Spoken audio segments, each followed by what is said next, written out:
So hello guys, welcome to the new video of D and F block elements. आज हम लोग पढ़ेंगे atomic and ionic size. इसको हम हिंदी में एक्सप्लेन करेंगे। आप लोग को अगर अच्छे से क्लियरिटी चाहिए होगा तो आप लोग एनसीईआरटी से पढ़ लीजिएगा, बुक को रीड कर लीजिएगा, ठीक है। तो हम लोग पढ़ते हैं एटॉमिक एंड आयोनिक साइज। इसको हम सिंपल और इजी वे में बता देते हैं जो इसके मेन पॉइंट्स हैं। जैसे कि अगर हम एक ही सीरीज़, अगर हम 3D सीरीज़ के बारे में पढ़ रहे हैं तो उसका एटॉमिक रेडियस जो है वो घट जाता है। क्यों घटता है? क्योंकि इलेक्ट्रॉन डी ऑर्बिटल में जाता है या न्यू चार्ज में जाता है, इसीलिए ऐसा होता है।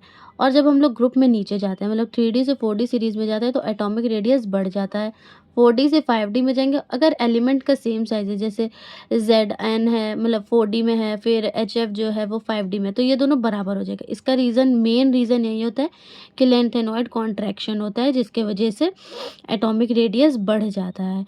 5D एलिमेंट से पहले 4D मतलब 4f ऑर्बिटल में इलेक्ट्रॉन को भरे जाते हैं, और 4f इलेक्ट्रॉन जो होता है उसकी स्क्रीनिंग इफेक्ट जो होती है वो बहुत पुअर होती है। इसीलिए 5D एलिमेंट में न्यूक्लियर चार्ज जो होता है वो बहुत हाई हो जाता है, जो इलेक्ट्रॉन को अंदर खींचता है और 5D सीरीज़ के साइज़ को 4f सीरीज़ के साइज़ के बराबर बना देता है। ये बात अगर आप लोगों को नहीं समझ आई होगी तो आप लोग बैक करके एक बार फिर से सुन लीजिएगा, ठीक है।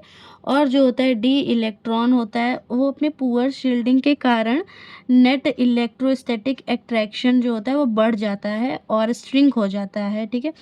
मिडिल में जो होता है, जैसे ये सब जो मिडिल में है, इसको कांस्टेंट हो जाता है। इसका रीज़न है कि डी इलेक्ट्रॉन शील्डिंग में बढ़ते हुए न्यूक्लियर चार्ज को बैलेंस करना शुरू कर देता है।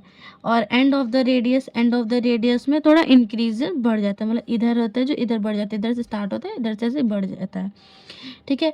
और अगर हम लोग डेंसिटी की बात करेंगे तो डेंसिटी का फॉर्मूला ये होता है मास बाय वॉल्यूम होता है।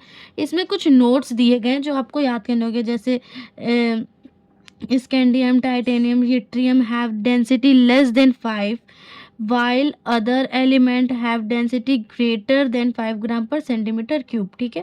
मतलब स्कैंडियम, टाइटेनियम और हीट्रियम जो है वो 5 ग्राम से भी कम है, उसके सिवा और सब 5 ग्राम से ज़्यादा है। डेंसिटी जो होता है सेकेंड रो में हाईएस्ट होती है, थर्ड रो में मतलब इवन हायर, ठीक ही ठाक रहता है। और डेंसिटी जो ओ एस उसका 22.57 ग्राम पर सेंटीमीटर क्यूब होता है, और डेंसिटी ऑफ आई आर मतलब 22.61 ग्राम पर सेंटीमीटर क्यूब होता है। इसको आप लोग एक बार ध्यान से देख लीजिएगा।